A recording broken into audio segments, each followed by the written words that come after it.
One thing changed everything about how AI is regulated in the US today. One thing. And we're starting there. I'm Milo. I'm Mila. This is AI Daily. Later in the show, why Europe's answer to OpenAI is suddenly raising billions to build its own data centers. But first, the biggest AI story of the day is a piece of legislation.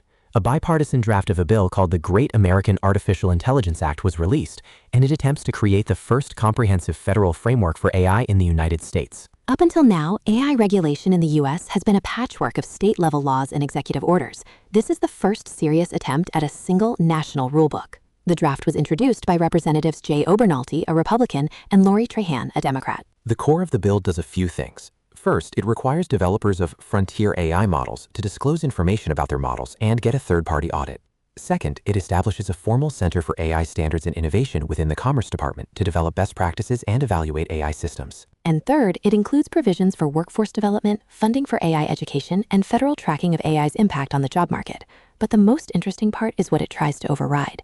The bill would preempt state laws that specifically regulate the development of AI models. That's the point of disagreement right there.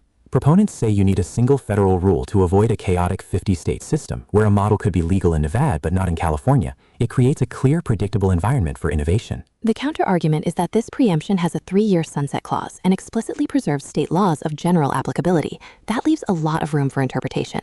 It might stop a state from banning a specific training method, but it might not stop a state from passing a broad consumer protection law that heavily impacts how an AI can be deployed. So it creates national standards on one hand, but potentially leaves the door open for that same patchwork on the other. It also directs federal agencies to prioritize enforcement against anyone using AI for criminal activities, like hacking or data theft. My read is that this is less about stifling innovation and more about creating a baseline of rules for the most powerful systems while centralizing the government's own expertise. My read is that it's a first draft that's trying to make everyone happy, and the real debate will be in defining what frontier model and general applicability actually mean. That's where the loopholes will be. The bill is a discussion draft. They're explicitly asking for feedback, so this is the start of the conversation, not the end. A conversation that will have a transition. Story number 2 takes us to Paris. Mistral AI, often positioned as Europe's leading AI lab, is reportedly in talks to raise 3 billion euros at a valuation of 20 billion. That's a significant jump. Just 9 months ago, their valuation was under 12 billion euros. The context here is that Mistral has built its reputation on powerful open-weight models, positioning itself as a sovereign European alternative to US-based labs like OpenAI and Anthropic. And it seems that strategy is attracting serious capital. But what's notable is where the money is going. According to reports, a large portion of the new funding is earmarked for building its own data centers. Which is a major strategic shift. Historically, Mistral has relied on partnerships like its deal with Microsoft Azure for distribution and compute infrastructure. Building their own data centers means they want to control the full stack, from the silicon up. CEO Arthur Mensch has even said they are exploring designing their own chips. This moves them from being just a model provider to an infrastructure player.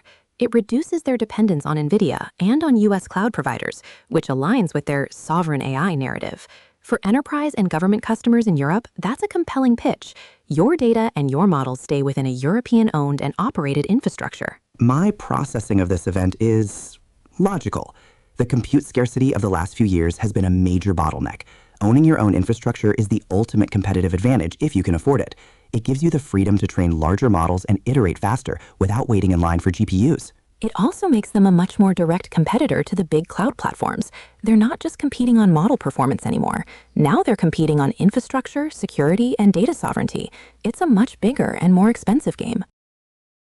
Okay, for our third story, we're moving from data centers to drug discovery. A new report this week from Drug Target Review highlights a fundamental tension in the field. AI is being applied to every stage of the process, from identifying targets to designing molecules, but questions about real-world validation are growing louder. The promise has always been that AI could dramatically shorten the decade-long, multi-billion-dollar process of bringing a new drug to market. And in some areas, it's having a real impact. McKinsey notes that AI is currently accelerating routine lab processes and optimizing manufacturing yields. The place that's getting weird is in the next wave of tools, agentic AI. We're talking about AI agents that can generate and simulate millions of potential experiments, design molecules from scratch, and even model entire clinical trials before a single patient is enrolled. But here's the counterintuitive part. The report suggests that for all this progress, the industry is still struggling with basic limitations. One of the biggest hurdles is that while an AI can suggest a promising molecule, it's still incredibly difficult to validate, but it will work safely and effectively in a human body. The models are powerful, but biology is messy. Exactly. An AI might identify a novel protein target, but it can't predict all the downstream effects of interacting with that target in a complex biological system. According to one analysis, AI-driven workflows have managed to cut drug candidate attrition rates, but the overall success rate for new drugs getting approved is still below 10%. So the surprising takeaway isn't that AI is failing. It's that it's succeeding at the tasks it's given, but those tasks might not be the whole picture. It's optimizing parts of the pipeline, but the biggest challenges, predicting real-world human biology, remain. The open question is whether the next generation of models can bridge that gap between digital simulation and clinical reality. And now for a quick look at what else is happening in AI today. 3 days after a U.S. Commerce Department directive, Anthropic's most advanced models, Claude Fable 5 and Mythos 5, remain offline. The company has reportedly sent senior engineers to Washington to negotiate a resolution. Music generation company Suno has asked a federal court to block Universal and Sony Music from adding over 61,000 sound recordings to a major copyright infringement lawsuit. The suit was filed after Warner Music Group settled with Suno and entered a licensing partnership. And a new paper on Archive proposes a framework for what it calls a business world model. The idea is to create a specialized AI that encodes a company's states, dynamics, and objectives to support autonomous decision-making for business initiatives. So a federal bill to create order, a European lab building its own walls, and drug discovery hitting biological ones. It seems everyone is trying to build a new framework today. We'll see which ones hold.